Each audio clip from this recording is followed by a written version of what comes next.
नमस्कार, मैं सबिहा स्वागत करती हूँ महान आईएएस डेली करंट।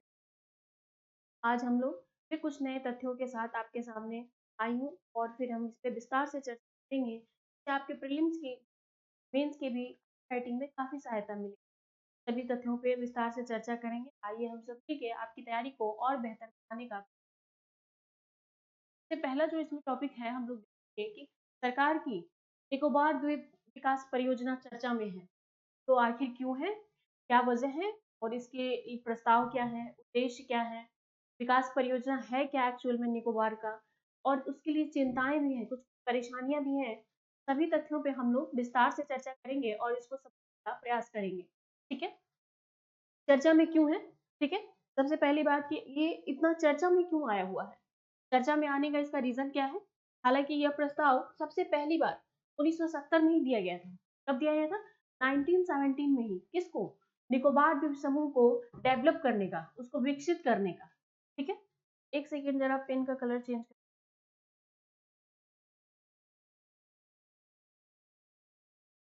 सबसे पहली बात कि पर्यावरण वन एवं जलवायु परिवर्तन मंत्रालय ने ग्रेट निकोबार द्वीप समूह से जुड़ी एक परियोजना को मंजूरी दे दी है।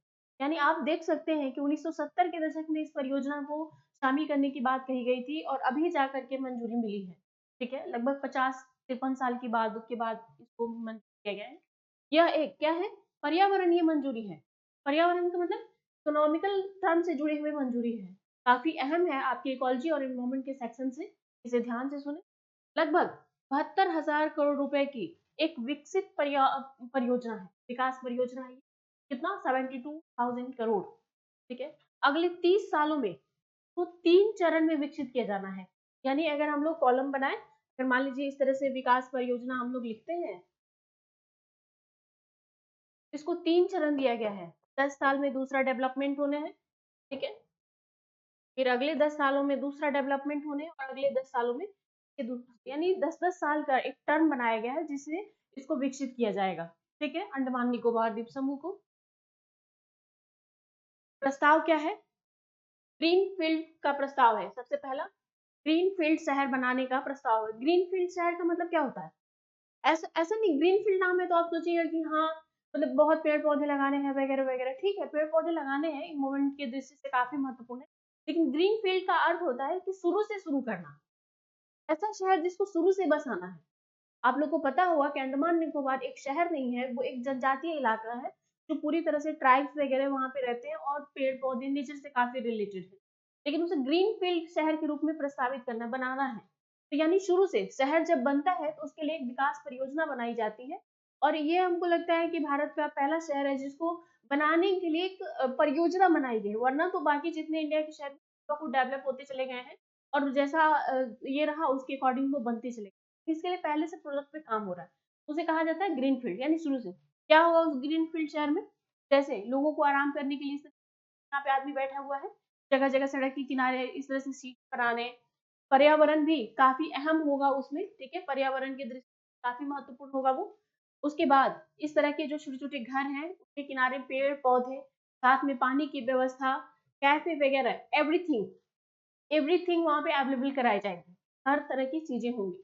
ठीक है, एक ग्रीन फील्ड अंतरराष्ट्रीय हवाई अड्डा बनाया जाए, यानी वहां पे एक इंटरनेशनल एयरपोर्ट बनाने की भी बात हो रही है। इंटरनेशनल एयरपोर्ट, अंतरराष्ट्रीय हवाई अड्डा बनाया जाएगा। ठीक है, बिजली संयंत्र परियोजना बनाई जाएगी। आखिर वहां पे जब इस तरह का जीवन बनाया जाएगा तो वहां तो इलेक्ट्रिसिटी जरूरी है ना जी। इलेक्ट्रिसिटी होनी चाहिए, तो इलेक्ट्रिसिटी के लिए एक बिजली संयंत्र परियोजना है। कर्मियों के लिए एक टाउनशिप बनाया जाएगा। टाउनशिप का मतलब यानी जो लोग वहाँ काम करेंगे, मान लीजिए वहाँ शहर बसाया जाता है, इंटरनेशनल एयरपोर्ट होते हैं, होटल्स होते हैं, दुकानें होती हैं, तो वहाँ पे होना चाहिए ना, जो लोग वहाँ काम कर रहे हैं उनके रहने के लिए तो अस्थायी निवास होना चाहिए। ठीक है, तो उसी को कह रहा है कि कर्मियों के लिए एक टाउनशिप बनाना होगा। ठीक है, अगला है कि नीति आयोग क्या रिपोर्ट दिया है। ठीक है, ये है हमारा अंडमान निकोबार द्वीप समूह का कुछ पिक्चर देख रहे हैं आप। भारत का बहुत ही खूबसूरत हिस्सा है, अगर कभी नहीं गए हैं तो जाने का प्रयास जरूर करें। अगला है इसमें कि नीति आयोग ने क्या रिपोर्ट दिया है। रिपोर्ट के अनुसार विश्व में होने वाले व्यापार से जुड़ जाएगा, जैसे श्रीलंका और सिंगापुर। ठीक है, इंडोनेशिया, कई सारे देश हैं जिससे होने वाले अंतरराष्ट्रीय व्यापार से ये काफी क्लोज होगा। कैसे होगा ये आगे हम लोग देखेंगे। इसे भारतीय नौसेना द्वारा नियंत्रित किया जाएगा, यानी इन द्वीपों की निगरानी कौन करेगा? भारतीय नौसेना करेगी, ठीक है, इंडियन नेवी करेगी। हवाई अड्डे के दो प्रयोग होंगे, ठीक है, कौन कौन से? एक तो होगा कि ये पर्यटन को बढ़ावा देना और शहर एकांत से जुड़ने का मामला, सॉरी ये यहाँ पे इस द्वीप के, इस विकास परियोजना के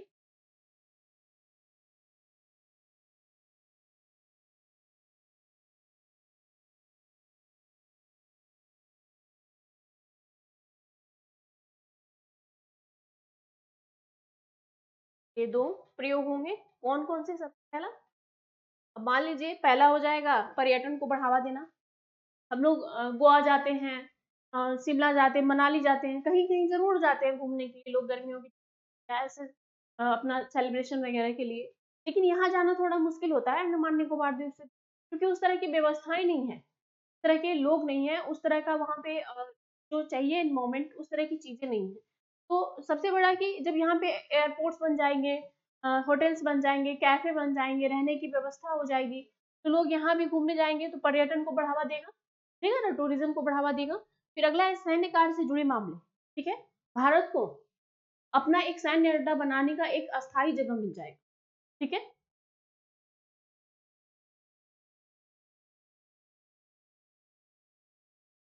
अगला है पर्यटकों के लिए सड़कें, सार्वजनिक परिवहन, जल आपूर्ति करने, कचरा प्रबंधन की सुविधा होगी। इसके अलावा होटल, मनोरंजन के साधन भी उपलब्ध होंगे। क्या? मनोरंजन के साधन भी उपलब्ध होंगे, यानी कह सकते हैं कैसीनो वगैरह, जू पार्क, बच्चों को बोटिंग वगैरह करना, झूले लगाना इत्यादि, ये सब चीजें शामिल हैं। पर्यटकों के लिए क्या क्या होंगे? सड़कें, सबसे जरूरी चीज तो यही है, क्योंकि कच्ची सड़कें होती हैं तो फिर बहुत परेशानियां होती हैं, तो सड़कें होंगी। और सार्वजनिक परिवहन, जो हमारे फेयर वगैरह के आने जाने के काम में आते हैं। जलापूर्ति, पानी सबसे जरूरी है कि हाँ वहाँ पीने की पानी और भी जितने भी शुद्ध वाटर है उनकी उपलब्धता की जाए। फिर उसके बाद कचरा प्रबंधन, अभी देख रहे हैं गवर्नमेंट लगातार 2014 से काम कर रही है स्वच्छ भारत अभियान को लेके, ये सबसे ज्यादा अहम है पर्यावरणीय दृष्टि से भी और पर्यटकों को वहाँ पे आकर्षित करने के लिए भी, क्योंकि गंदी जगह पे क्यों कोई जाना नहीं चाहता है।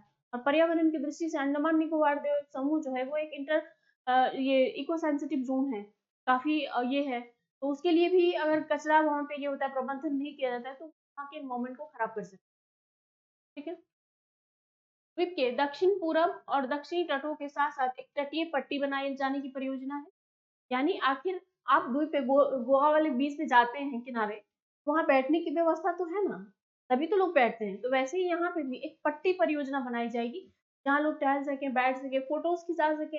अभी लोग पाउट बना बना के कहीं भी जाते हैं तो फोटोज खिंचाते हैं, उसके लिए तो ये पट्टी बनाना काफी जरूरी है। फिर अगला है लगभग 130 वर्ग किलोमीटर वनों का डायवर्जन किया जाएगा। क्या किया जाएगा? डायवर्जन किया जाएगा। कितना? 130 वर्ग किलोमीटर। बहुत ध्यान से सुनिए, डायवर्जन का मतलब क्या होता है, यानी उन्हें वहां से हटाया जाएगा, हटाया जाना है। लगभग 9.64 लाख पेड़ काटे जाने की संभावना, यानी लगभग 10 लाख पेड़ काटे जाने की संभावना है। किसको? इस अंडमान निकोबार द्वीप समूह को विकसित करने के लिए 10 लाख पेड़ काटे जाएंगे। आखिर काटे जाएंगे तभी तो सड़क, पुल, पुलिया वगैरह का निर्माण किया जाएगा। तो क्या आपको लगता है कि ये सही है? बिल्कुल नहीं। पर्यावरण की दृष्टि से आज पूरा देश इस चिंता में, पूरा वर्ल्ड के जितने भी देश हैं इस चिंता में जूझ रहे हैं कि कैसे पेड़ लगाया जाए, कार्बन को कम किया जाए। वहीं यहाँ 10 लाख पेड़ काटे जाने की बात हो रही है। बंदरगाह वर्ष 2027-28 कब? 2027-28 तक चालू होने की उम्मीद है, ठीक है। 1 लाख से अधिक नई प्रत्यक्ष नौकरियां और 1.5 लाख से ज्यादा अप्रत्यक्ष नौकरियों का अवसर प्राप्त होगा।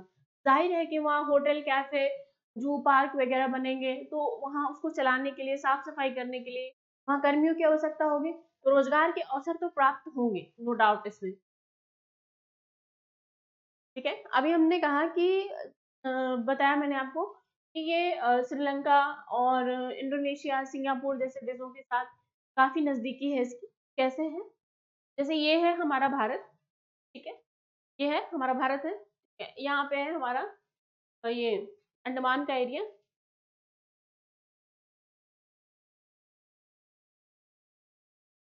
ये है अंडमान, ठीक है। ये है सिंगापुर, यहाँ पे ये आपको दिख रहा होगा, ये सिंगापुर, या वर्ल्ड मैप आप अपने साथ रखें देखें, ये सिंगापुर है और ये इंडोनेशिया का सबसे उत्तरी हिस्सा है। यहाँ से इसकी दूरी सिर्फ कितना 150 किलोमीटर रह जाएगी, आने जाने में कितना सुलभ हो जाएगा। ये है श्रीलंका, तो यहाँ से इसका कोलंबो द्वीप काफी नजदीक है, आना जाना सुलभ हो पाएगा और कनेक्टिविटी बढ़ेगी, आर्थिक क्षेत्र को मजबूत होंगे ही होंगे, साथ में राजनीतिक महत्व को भी बढ़ावा देगा, ठीक है। द्वीप की विशेषता क्या है जरा ये भी जान लेते हैं हम लोग। ग्रेट निकोबार का क्षेत्रफल कितना है, 910 वर्ग किलोमीटर है, क्या है 910 वर्ग किलोमीटर। अंडमान निकोबार द्वीप लगभग 836 द्वीपों का एक समूह है, कितना 836, 836 द्वीपों का एक समूह है। इंदिरा पॉइंट भारत का सबसे दक्षिणम बिंदु है, अभी मैंने बताया आपको इंदिरा पॉइंट, ये अंडमान का ये वाला हिस्सा, आप ये पूरा अंडमान हो गया, यहाँ पे ये है इंदिरा पॉइंट का हिस्सा, ठीक है। इसका सबसे दक्षिणम बिंदु है इंदिरा पॉइंट। इंडोनेशिया द्वीप समूह से इसकी दूरी 150 किलोमीटर रह जाएगी, कितनी रह जाएगी अभी मैंने बताया। देखिए ये है इंडोनेशिया का द्वीप समूह, ये है आपको दिख रहा होगा ये, और ये है भारत का अंडमान, तो कितनी इसके बीच की दूरी कितनी रह जाएगी 150 किलोमीटर, कितना ओनली 150, ये देख रहे हैं ना, बस छोटा सा ये गैप दिख रहा है, हालांकि ये मैप है इसलिए आप रियल में देखिएगा तो ज्यादा 150 किलोमीटर की दूरी रह जाएगी इंडोनेशिया और भारत के अंडमान द्वीप की। यहाँ 2 राष्ट्रीय उद्यान है, कहाँ अंडमान निकोबार में 2 राष्ट्रीय उद्यान है और एक बायोस्फीयर रिजर्व है, ठीक है। यहाँ शोम्पेन और निकोबारी आदिवासियों का निवास स्थल, यहाँ जैसा कि आप इमेज में देख पा रहे होंगे, ये शोम्पेन जाति के लोग हैं, इनका पहनावा ओढ़ावा रहन सहन कुछ इस तरह का दिखता है ये लोग, ठीक है। शोम्पेन एक शिकारी संग्रहकर्ता जो वन और समुद्री संसाधनों पर निर्भर रहते हैं, किसपे, समुद्री संसाधनों पे, समुद्री यानी कि मछली मारना, शिकार करना, अपना जीवन यापन करना, वन में पेड़ पौधे जो भी हैं, सब्जी वगैरह जो उस तरह के आते हैं काटना और खाना, इस तरह की आप इनकी इमेज को देख के भी समझ पा रहे होंगे कि इनका जीवन कैसा होगा। निकोबारी आदिवासी 2004 की सुनामी के बाद वहां से स्थानांतरित हुए हैं। निकोबारी आदिवासी समूह के जो जनजाति थे वहां पे 2004 में जो सुनामी आई थी उसके बाद ये लोग क्या हुए, वहां से शिफ्ट हुए हैं। वर्तमान में 237 कितने 237 237 1094 निकोबारी और वहां वहां पे अभी मौजूद हैं वर्तमान में, ठीक है। और उन्हीं के लगभग 84 वर्ग किलोमीटर एरिया को डिनोटिफाई किया गया, किस लिए डिनोटिफाई किया गया, इस विकास परियोजना के लिए डिनोटिफाई किया गया, चुना गया है, ठीक है? यहाँ की जलवायु उष्ण कटिबंधीय है, यानी निकोबार की जलवायु कैसी है, तो उष्ण कटिबंधीय है और आर्द्र सदाबहार वन पाए जाते हैं। क्वेश्चन करेगा कि अंडमान निकोबार में किस तरह के वन पाए जाते हैं, तो आर्द्र सदाबहार वन पाए जाते हैं, ठीक है। यहाँ समुद्र तल से लगभग 650 मीटर ऊंचाई वाले पर्वत श्रृंखलाएं हैं, कितने 650 मीटर लगभग। हालांकि कुछ भूगोलवेत्ता ने, जो आप अंडमान निकोबार द्वीप समूह का हिस्सा देख रहे हैं, वहां किस तरह के समुद्र तल है, किस तरह के हैं, शिवालिक का हिस्सा है, किसका, भारत के हिमालय का शिवालिक का हिस्सा है, जो कि अंडमान निकोबार द्वीप समूह में जाने के बाद, तो इसमें बंगाल की खाड़ी में डूबने के बाद जो छोटियां बची हुई है वही अंडमान निकोबार द्वीप समूह है, आपने ज्योग्राफी में पढ़ा ही होगा। यहाँ तटीय मैदान है, यानी मान लीजिए तटीय मैदान का मतलब ये इस तरह से कुछ इलाके हैं, छोटे छोटे पतले पतले जो मैदान होते हैं उन्हें तटीय मैदान कहा जाता है। यहाँ स्तनधारियों की 14 प्रजातियां, कितनी 14, ठीक है, प्रजातियां पाई जाती हैं। पक्षियों की कितनी 71, 71। सरीसृपों, सॉरी गलत लिख दिया, ऐसे होगा, सरीसृपों की कितनी प्रजातियां, तो 26 है टोटल, और मछलियों की 13 प्रजातियां पाई जाती हैं, कितनी, मछलियों की 13 प्रजातियां पाई जाती हैं, ठीक है।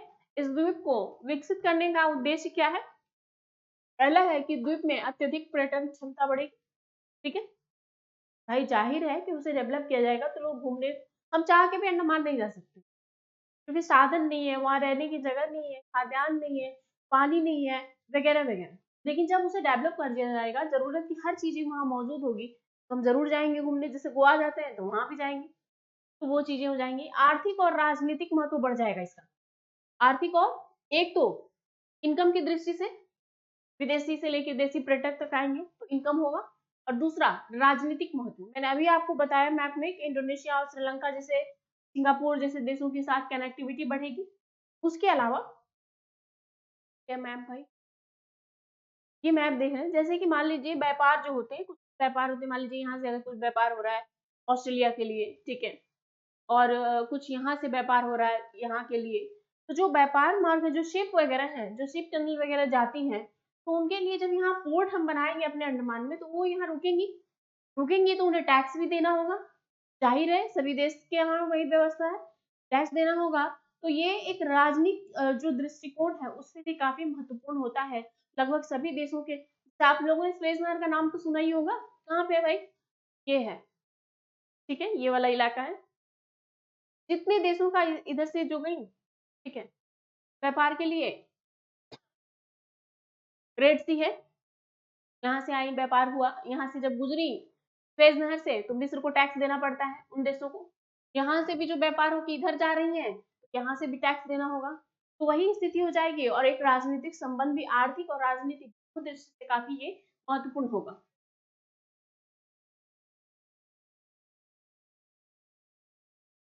बताया मैंने कि श्रीलंका के कोलंबो और इंडोनेशिया सिंगापुर जैसे देशों के साथ नजदीकियां बढ़ेंगी। विश्व के शिपिंग व्यापार में एक बहुत बड़ा इसका हिस्सा होगा, मैंने अभी बताया। यहाँ मालवाहक जहाजों का केंद्र बनेगा। मालवाहक का मतलब जो सामान ढोने वाली जहाजें होती हैं, ठीक, जैसे मैंने बताया, तो उनके लिए एक केंद्र बन जाएगा, एक जगह मिल जाएगा उनको अस्थायी तौर पे वहां रुकेगा, और रुकेगा तो टैक्स तो देना ही पड़ेगा। अगला है चिंता। सबसे अहम मुद्दा है कि आखिर चिंता क्यों है, क्या वजह है कि लोग इस तरह से परेशान हो रहे हैं, या फिर इसका विरोध हो रहा है, इस विकास परियोजना का विरोध हो रहा है, तो क्यों हो रहा है। सबसे बड़ा मसला ये है कि पर्यावरण की दृष्टि से ये काफी महत्वपूर्ण और नाजुक क्षेत्र है। कौन सा, अंडमान निकोबार द्वीप समूह, पर्यावरण की दृष्टि से नाजुक, यानी कह सकते हैं कि इको सेंसिटिव जोन है ये। बड़े पैमाने पर बुनियादी ढांचों का विकास होगा, जाहिर है कि उसे ग्रीन सिटी में बनाना है, तो जीरो से लेके हायर तक जाएगा वो, तो बड़े पैमाने पे उसको विकसित किया जाएगा, बुनियादी यानी हर जरूरत की चीजों का वह विकास होगा। लगभग 10 लाख पेड़ों की कटाई, मैंने बताया आपको कि पर्यावरण की दृष्टि से ये कहीं से भी सही नहीं है। जहाँ लोग पेड़ लगाने के लिए लोगों को जागरूक कर रहे हैं, 10 लाख समझ रहे हैं कितना ज्यादा हो जाएगा, 10 लाख पेड़ों को काटा जाएगा, जो कि पर्यावरण की दृष्टि से कहीं भी सही नहीं है। वृक्षों के आवरण को नुकसान होगा, मान लीजिए वृक्ष की बहुत सारी ऐसी प्रजातियां हैं जो फिर दोबारा ना मिले, या फिर वहां हो फिर वो विकसित ना हो पाए, उस तरह की चीजें। वनस्पति मैग्रोव वन, ये है, देखिए ये पिक्चर में दिखाया है मैंने, ये मैग्रोव वन है। मैग्रोव वन का मतलब, मैग्रोव वन को एक कार्बन सिंक कहा जाता है। जितना भी हम पॉल्यूशन वगैरह सब बहाते हैं ना नदी वगैरह में, ये देख रहे हैं ये पेड़ की जड़ें किस कैसे एक दूसरे में उलझी हुई है, और इसकी मिट्टी क्या होती है, दलदली होती है, कार्बन जो इसका मैग्रोवन होता है।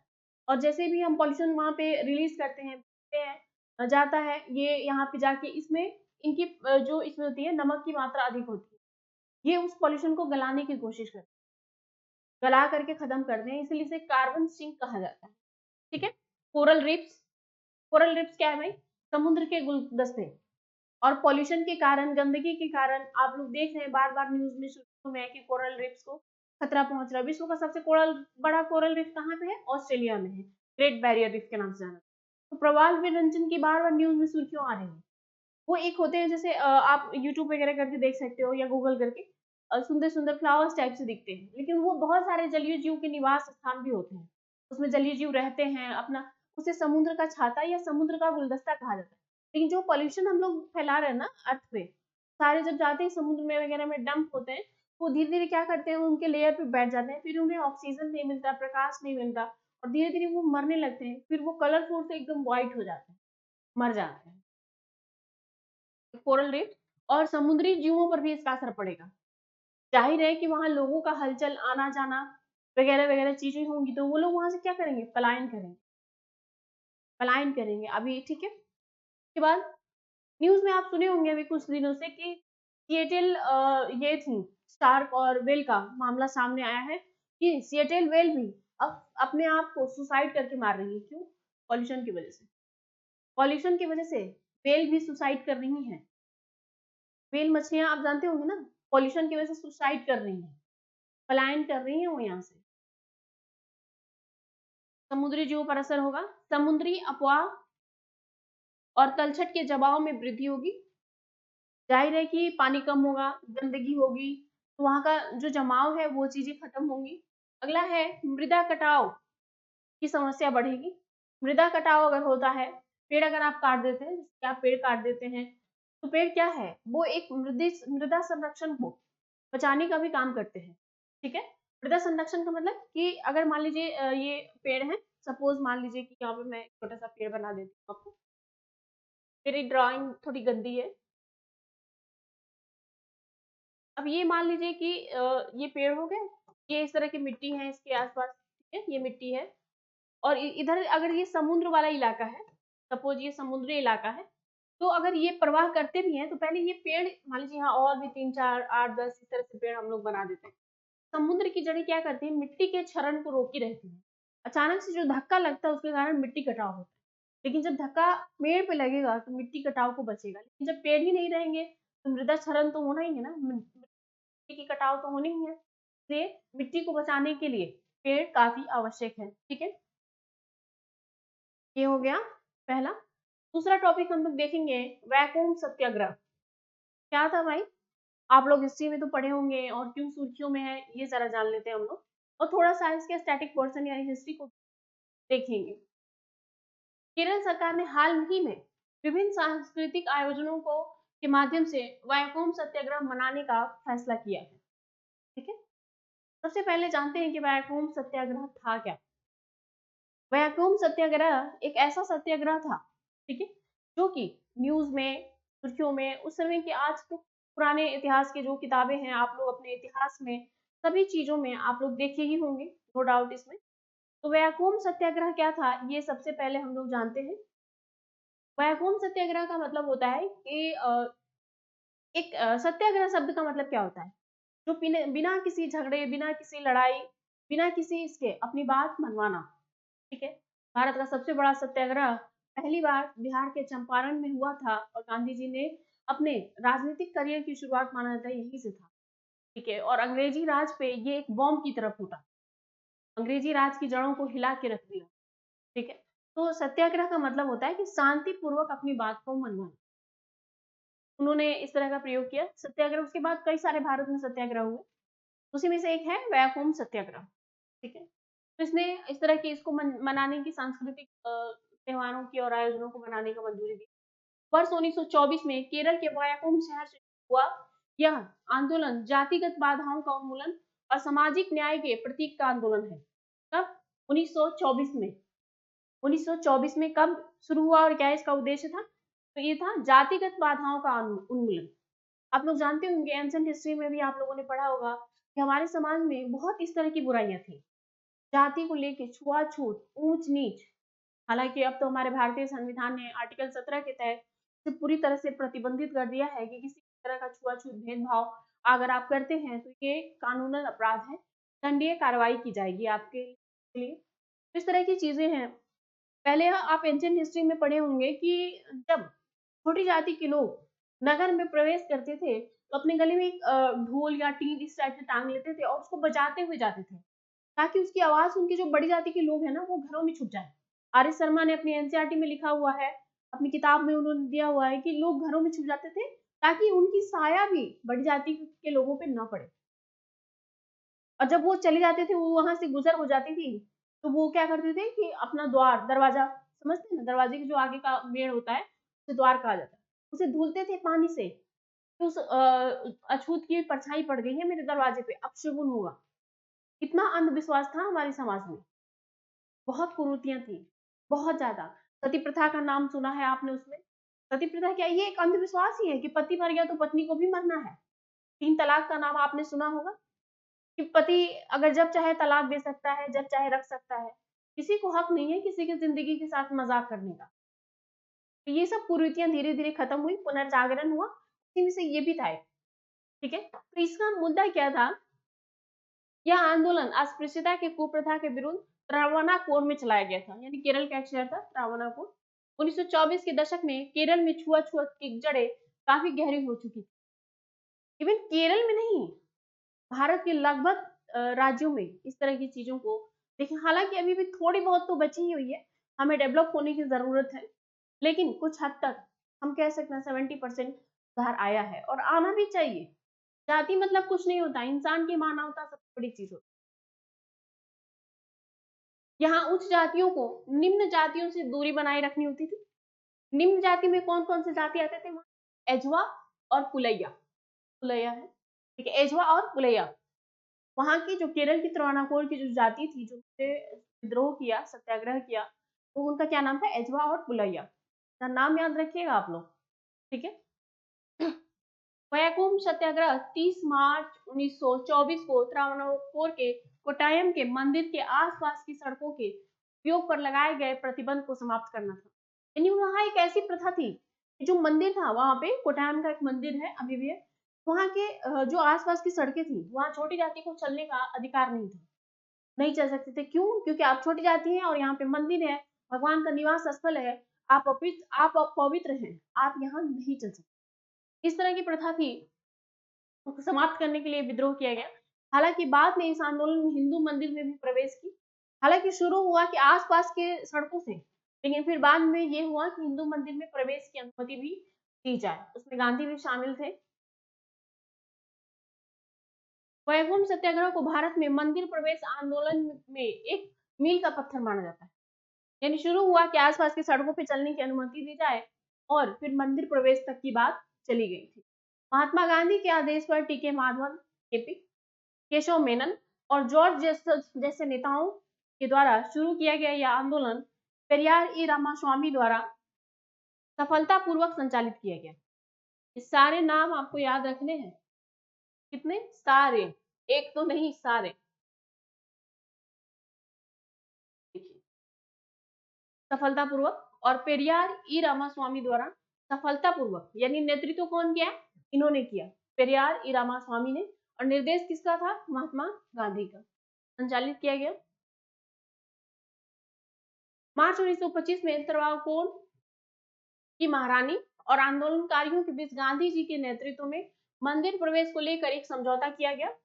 और वो समझौता ये था कि हर छोटी जाति, बड़ी जाति, कोई भी हो, उसे मंदिर में पूजा करने की, प्रवेश करने की अनुमति दी। ये समझौता फाइनली हो गया और ये सत्याग्रह सफल रहा। हालांकि 18वीं शताब्दी के अंत से ही केरल में नारायण गुरु, ए कुमारन, टी के माधवन जैसे लोग बुद्धिजीवी छुआछूत के खिलाफ आवाज उठा रहे थे। 18वीं शताब्दी से ही ये बात चल रही थी कि इसे खत्म किया जाए और बिल्कुल खत्म कर देना चाहिए। क्या मतलब होता है कि आप छोटी जाति हैं, आप मंदिर नहीं जाएगा, आप मस्जिद नहीं जाइएगा, गुरुद्वारा नहीं जाइएगा? ऐसा थोड़ी होता है, भगवान ने ही सबको बनाया है। फिर ये क्या मतलब होता है? कुछ नहीं होता। छोटी और बड़ी जाति मतलब कुछ नहीं होता है, ठीक है। तो उन्होंने प्रयास किया और इसका फाइनली ये हुआ। उसके बाद एक पिक्चर आप लोग को यहाँ पे दिख रही होगी और ऊपर दिख रहा होगा नागोली 1802 और 3 की घटना है ये। थोड़ा सा इसके बारे में भी जान लेते हैं। ये भी त्रावणकोर की ही घटना है। नागोली का जो पिक्चर आपके स्क्रीन पे दिख रहा है, और वो भी त्रावणकोर की ही घटना है। कहाँ की? और कौन थी नागोली? नागोली एक छोटी जाति की कन्या थी और उस समय वहां पे एक नियम था, एक कानून बना हुआ था। वहां के राजा ने कानून बना रखा था कि अगर कोई भी छोटी जाति की महिला है और वो बाजार, मार्केट, मतलब ऐसा सार्वजनिक स्थल जहाँ पे बहुत सारे लोग हों, जाती है, उसे अपने स्तन नहीं ढकने होंगे। और अगर स्तन ढकना है तो उसके लिए आपको टैक्स देना होगा। यानी सोच रहे हैं ये कितना अंधविश्वास और कितनी कुरीतियां थी हमारे समाज में कि एक महिला को अपने स्तन ढकने के लिए टैक्स देना होगा। तो नागुली जो है वो थोड़ी सी लिबरल किस्म की लड़की थी और उसे ये अच्छा नहीं लगता था। पैसे उतने थे नहीं कि टैक्स दे सके, गरीबी भी तो बहुत थी, तो टैक्स नहीं दे पाती थी वो। और लेकिन बाहर जाती थी तो अपना शरीर ढक के जाती थी। फिर राजा के सिपाहियों ने और जो बाकी लोग हैं उन्होंने राजा को बताया और इसका विद्रोह शुरू हो गया कि छोटी जाति के लोग हैं वो इस तरह से कर रहे हैं, विरोध कर रहे हैं हमारा, राजा की बात का मान नहीं रख रही है, सार्वजनिक स्थल में जा रही है, सिर को ढक के जा रही है और टैक्स भी नहीं दे रही है। फिर राजा सबकी बात सुने और उन्होंने कहा कि ठीक है, अपने सिपाहियों को भेजा और उन्होंने कहा कि जाके नागोली से जबरदस्ती टैक्स वसूल लाया जाए। जो राजा के सिपाही थे वो नागोली के घर गए और घर जाकर के जबरदस्ती उससे टैक्स वसूलने की कोशिश की। नागोली बहुत देर तक समझाने की कोशिश की, अपनी बात कही, फिर उसकी बात कोई सुना नहीं। नागोली जो है वो चुपचाप जाती है अंदर और जा करके अपने स्तन को काट देती है। केला का पत्ता, वहाँ एक नियम था, केले के पत्ते में मतलब टैक्स दिया जाता था, अनाज वगैरह जो भी होता। तो केला का पत्ता ली तो सबको लगा कि टैक्स ले आने के लिए जा रही है, अंदर गई और उसने अपने दोनों स्तन को काट दिया। काट करके और ले आके दे दिया उस देश में। बहुत खून गिरा उसको, कुछ ही घंटे के बाद नागौली की मौत हो गई थी। नागौली की मौत होने के बाद वहाँ के राजा ने फैसला लिया कि इस तरह के टैक्स नहीं लिए जाएंगे और छोटी जाति की कन्याओं को भी अपना शरीर ढकने का अधिकार होगा। ठीक है, तो ये कहीं ना कहीं एक पहल थी और होनी चाहिए। नागोली ने अपना बलिदान दिया। आज भी जो नागोली का घर है त्रावणकोर में और उसका ये है, लोग वहां जाते हैं घूमने के तौर पे और वहां पूजा होती है उसकी। ठीक है, तो उसने अपना बलिदान दिया। लेकिन ये कहाँ तक, आप सोच सकते हैं हमारे समाज में कितना अंधविश्वास और कितनी बुराइयां थी। आप तब के समाज से और अभी का समाज का कंपेयर करिए, कितना बदल चुका है हमारा समाज और बदलना चाहिए। बिल्कुल, बताइए एक महिला को अपना शरीर ढकने के लिए टैक्स देना पड़े, ये कितनी बुरी बात थी। और तब से वहां पे कोई टैक्स नहीं लिया जाने लगा, ये चीजें बंद हो गई। ठीक है, मैं बोली थी। अगला जो टॉपिक हम लोग देखेंगे, ट्रांसजेंडर महिलाएं बहुत ज्यादा न्यूज में बनी हुई हैं। दो तीन चीजों को लेकर के विवाद में है। हाँ, आज हम लोग एक टॉपिक पे चर्चा करेंगे। ठीक है, तो आप सबसे पहले देखेंगे कि चर्चा में क्यों है। दूसरा है कि बैन का क्या मतलब है, क्या प्रतिबंध जरूरी है, ट्रांसजेंडर महिलाओं के लिए नियम क्या है और क्या प्रतिबंध उचित है, प्रतिबंध लगा किस चीज पे है। ठीक है, तो चर्चा में क्यों है, इसमें हम लोग जानेंगे कि प्रतिबंध क्यों लगा है। ठीक है, जितने भी एथलेटिक्स खेल हैं, वर्ल्ड एथलेटिक्स हैं, उनमें ट्रांसजेंडर महिलाओं को खेलने से रोक दिया गया है, बंद लगा दिया। क्यों लगाया है, इसको जानेंगे और समझेंगे क्या उचित है या नहीं है, ये इस बात पे भी चर्चा करेंगे। वर्ल्ड एथलेटिक्स अध्यक्ष कौन, सेबेस्टियन कोय नाम याद रखिएगा, ने यह घोषणा किया कि जितने भी मेल पिवोटी के ट्रांसजेंडर हैं, यानी कि वो है फीमेल और अनुभूति होती है उन्हें मेल की, तो उन्हें वर्ल्ड एथलेटिक्स में खेलने का अधिकार नहीं होगा। यह प्रतिबंध 31 मार्च 2023 के बाद से लागू होगा। 31 मार्च यानी जो बीत चुका है, 31 मार्च 2023 से लागू हो गया है ये प्रतिबंध। शारीरिक रूप से बराबरी होना जरूरी है, किस चीज के लिए, कोई भी कंपटीशन होता है ना, चाहे कोई भी हो, तो उसमें फिजिकल जो कंपटीशन होता है उसमें शारीरिक रूप से बराबरी जरूरी होती है। जैसे आप मान लीजिए कोई एग्जाम ही देने जाते हैं, उसमें फिजिकल हो, अगर दरोगा हो गया, कांस्टेबल हो गया, सीआरपीएफ हो गया, आर्मी हो गया, तो उसमें एज क्राइटेरिया फिक्स होता है ना कि 18 से लेके 25 साल तक के बच्चे ही फॉर्म डाल सकते हैं। ऐसा तो नहीं कि कोई भी डाल देगा। इसीलिए कि उनकी जो कार्य क्षमता होगी ना उस एज के बच्चों की, वो सेम होगी। कंपटीशन के लिए सिमिलरिटी होना काफी जरूरी होता है। अंतरराष्ट्रीय ओलंपिक समिति और राष्ट्रीय महासंघ के अध्यक्ष परामर्श के बाद इसे बैन किया गया है। इस तरह की चीजें हुई हैं, रोक दिया गया है। ऐसा नहीं है कि सिर्फ अकेले का फैसला है। मेल पिवोटी का अनुभव करने वाले ट्रांसजेंडर महिलाओं को हम रोका गया है। मैंने अभी बताया आपको कि जो जो अनुभूति करती हैं कि वो फीमेल हैं लेकिन उनके अंदर मेल का ये है, तो वो ट्रांसजेंडर महिलाओं के साथ भाग लेती हैं और उस तरह के ट्रांसजेंडरों को रोक लगा दिया गया। यह प्रतिबंध हमेशा के लिए नहीं है, यानी ऐसा नहीं कि खत्म हो गया है, हमेशा के लिए नहीं। एक वैज्ञानिक विचार के बाद लागू भी किया जा सकता है, यानी इसकी जांच की जा रही है। किस चीज पे जांच की जा रही है आगे बताएंगे कि जांच और जानकारियां शुरू हैं। जैसे ही अगर जांच में पुष्टि होती है तो हो सकता है कि इन्हें फिर से खेलने की अनुमति दे दी जाए। क्या है, कौन सी जांच चल रही है, सबसे पहले जानेंगे कि टेस्टोस्टेरोन की मात्रा एक ऐसा हार्मोन है, ये क्या है, ये मेल हार्मोन है। ये एक ऐसा हार्मोन है जो कि पुरुषों में उनकी ताकत, उनकी क्षमता, सेक्स कैपेबिलिटी, दाढ़ी मूछ का आना, प्रजनन अंगों का विकास होना, इन सभी चीजों के लिए जिम्मेदार होता है। कौन सा, टेस्टोस्टेरोन। ठीक है, जो कि आम पुरुष में इसकी जो मात्रा होती है आम पुरुष में 10 से 35 नैनोमोल प्रति लीटर होता है। महिलाओं में 0.25 नैनो प्रति मोल होता है, ना के बराबर। आप कंपेयर देख रहे हैं, 10 से 35 और ये देख रहे हैं 0.25। जाहिर है कि इनके अलावा महिला कमजोर होगी। मैंने बताया भी कि मेल की जो क्षमता होती है, जो ताकत होती है, उसके लिए सबसे बड़ा जिम्मेदार हार्मोन है टेस्टोस्टेरोन। तो ये होती है। बीच में ये तय किया गया था कि अगर कोई मेल प्योरिटी का ट्रांजिस्टर है तो उसके अंदर ये है कि प्रतिवर्ष 5 नैनो प्रति लीटर, सॉरी 5 नैनो मोल प्रति लीटर ये होना चाहिए टेस्टोस्टेरोन। कितना? एक साल में। कितना? एक साल में इतना ही बनना चाहिए उनके अंदर।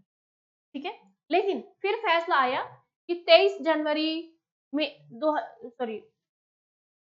जनवरी 2023 में इसे फैसला आया कि इसे 2.5 नैनो मोल प्रति लीटर होना चाहिए, यानी और कम होना चाहिए। हालांकि महिलाओं की अपेक्षा अगर देखा जाए, महिलाओं का देख रहे हैं 0.25 है, ये यहाँ 2.5 है, दोनों में अभी भी फर्क है। तभी वो खेल सकता है, तभी वो खेल सकता है, नहीं तो नहीं खेल सकता। इसी बात की जांच शुरू है। अगर जांच में इस बात की पुष्टि आती है कि हाँ इनमें एक साल में इतना ही बनता है, फिर हो सकता है इन्हें खेलने की अनुमति दी जाए। सवाल ये उठता है सबसे पहला कि क्या ये प्रतिबंध उचित है? आप खुद से भी सवाल करके देखिए कि क्या ये प्रतिबंध उचित है या इसे हटा देना चाहिए।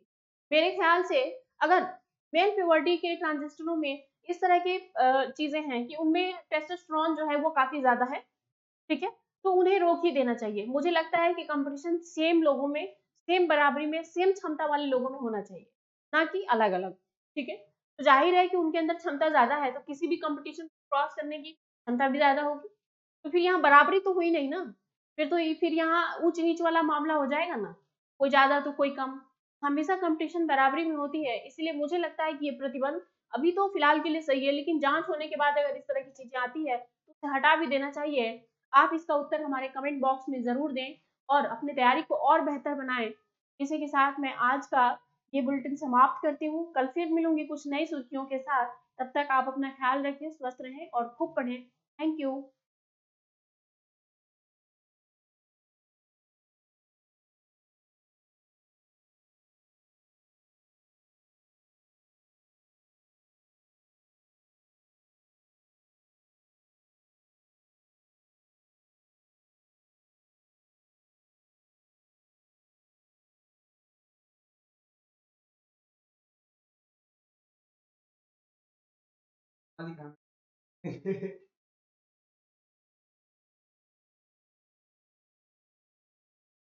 पर बता दीजिए।